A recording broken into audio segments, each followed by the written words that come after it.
Magpapakulo tayo ng sambong para sa pusa. May sipon, tsaka ano.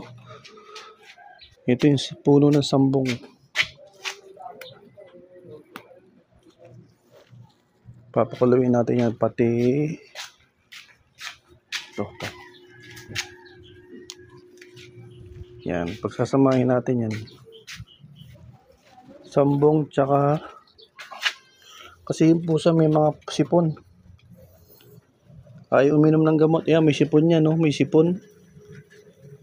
Oh. Yan. Ihalo natin sa pagkain nila. Hugasan ko muna. Oregano.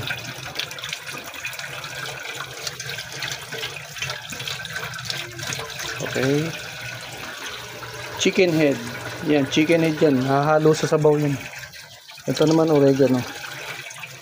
May sipon kasi ito. May sipon. Tsaka ubo, may plema. Yan, ihahalo natin yan dyan para humalo sa sabaw. Tapos yung sabaw kasi mahilig sila sa ano.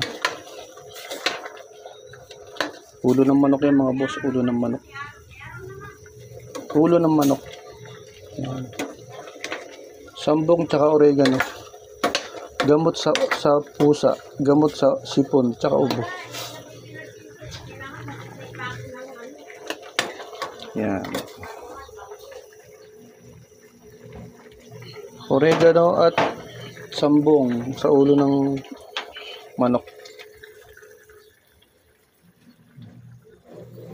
Ito naman nagpapainit ako ng ano para sa akin naman. Almusal. Tapos kape. Pagkakape muna tayo, magkape. Coffee.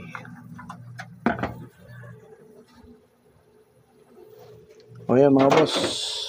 Sana mayroon akong tip na may bigay sa inyo para sa pusa. Hindi na kayo bibili ng gamot. Talamang gamot lang, pwede na.